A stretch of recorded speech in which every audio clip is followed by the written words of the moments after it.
Mante Jnanavamam Prapadyate Vasudeva Sarvamiti Samahatma Sudurlabha.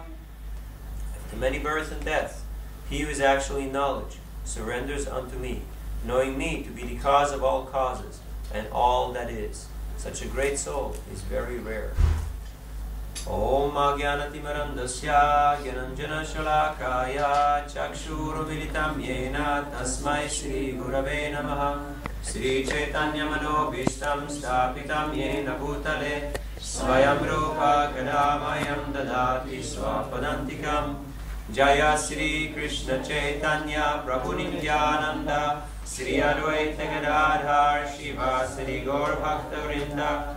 Hare Krishna, Krishna Krishna, Hare Hare, Hare Rama, Rama Rama, Hare Hare.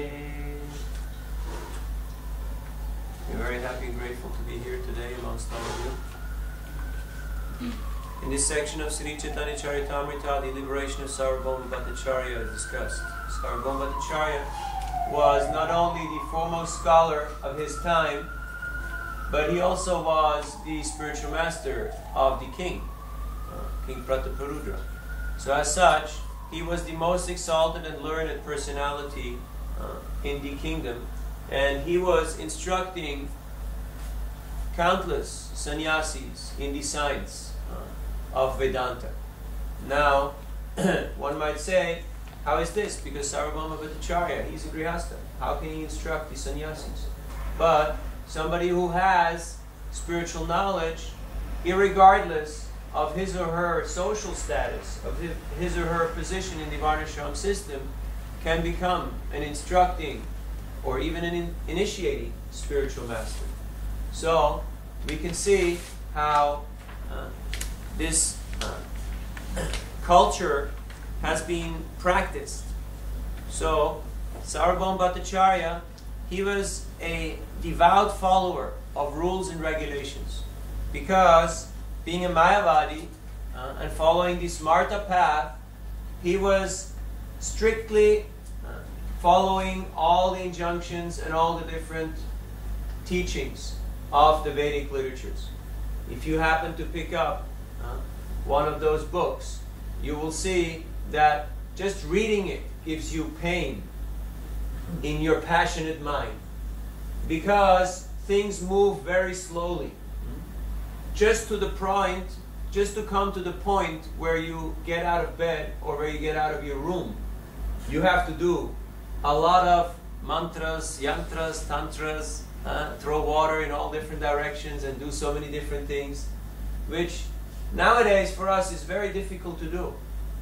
Now Sarvabhauma was very expert in this, because not only was he practicing, but he was teaching this to so many exalted personalities.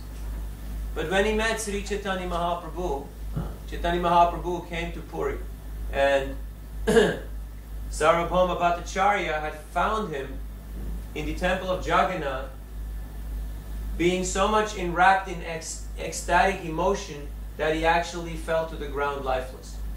Now, being knowledgeable in the science, in the spiritual science, he examined him and he saw that this is genuine ecstasy.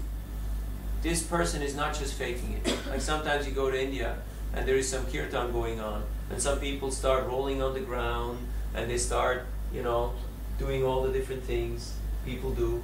And you can see from a mile away that this is just show. This is just a cheap show. So once Prabhupada, they had somebody doing that in the temple, Prabhupada said, take a stick and beat him. Because if he's actually in ecstasy, he will not bother. He will not even recognize that you're beating him with sticks. But if he's an imposter, then he will run away. So they did that, and the person ran away. Because if you're actually in ecstasy, chanting and dancing, you don't recognize that somebody steps on your foot, that somebody, bumps into you. You're oblivious to the outside world. You're so enwrapped in ecstatic emotion for the holy name of the Lord, relishing the Lord's pastimes at every moment. So Sarvabhauma Bhattacharya could see that this sannyasi is not just making some show, but this is genuine. So he had him picked up and brought to his own house, where he kept him till Mahaprabhu's followers arrived, and they brought the Lord back to external consciousness by chanting Hare Krishna, Hare Krishna, Krishna Krishna, Hare Hare, Hare Rama, Hare Rama, Rama Rama, Hare Hare. And Sarvabhauma Bhattacharya was very astounded to see this. How this person just comes back to consciousness by hearing the chanting of the holy name of the Lord.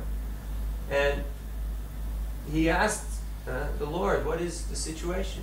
And Mahaprabhu said that, you know, I have this epilepsy, I have this condition.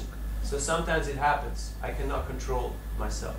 But so he asked him what is his name and in which sampradaya he has been initiated. And hearing that, he said, oh, I can elevate you to the highest platform.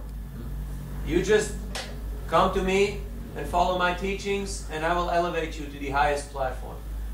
Now, Sri Chaitanya Mahaprabhu is no one else than the Supreme Personality of Godhead.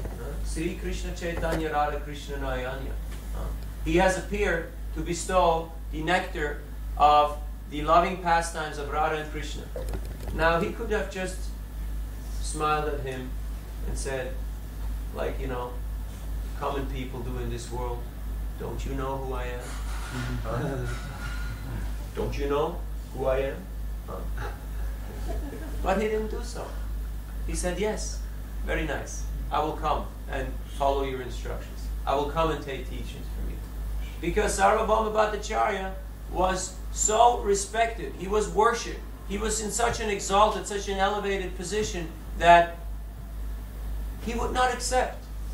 When Gopinathacharya told him that he's the Supreme Lord, the Supreme Personality of Godhead, how do you think you can elevate him to a higher position?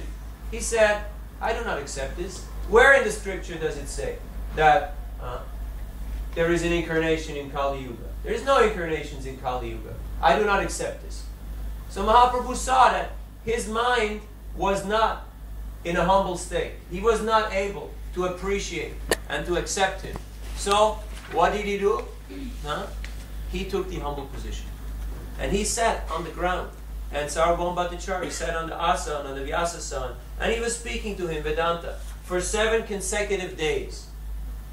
Now, hearing Vedanta for us is kind of fun for about 10 or 15 minutes. And then we think like, okay, where is the juice, you know? Where are the stories? Where is the nectar? What's happening here? Vedanta is high-level philosophy.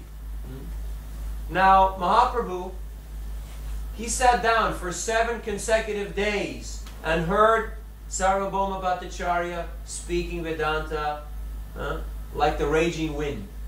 Because this is his profession. This is what he does. Now, after 7 days, Sarvabhauma Bhattacharya asked Mahaprabhu, now, I have taught you for 7 days, and you have not asked one question, you have not stopped me once, you have made no sign. Do you understand what I'm talking about here? Like sometimes we, you know, talk to people, and they're kind of like busy looking at what's going on, and you wonder like, hello, you know, watch here and listen. Anybody home? Huh? But Mahaprabhu was in rapt attention, listening to him and looking at him. So he was kind of, you know, he was not spacing out. He was not thinking, what's going to be there for breakfast? Or, you know, how long is this class going to go? Or I got to do this and that, and he made all the to-do lists in his mind, you know. No. He was there, fully there.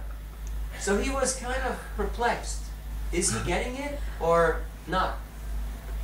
And Mahaprabhu's reply was that, I understand the Vedanta Sutra very nicely, because it is as evident as the effulgent sun in the sky. But your explanations are like the dark cloud which are covering the real meaning of Vedanta.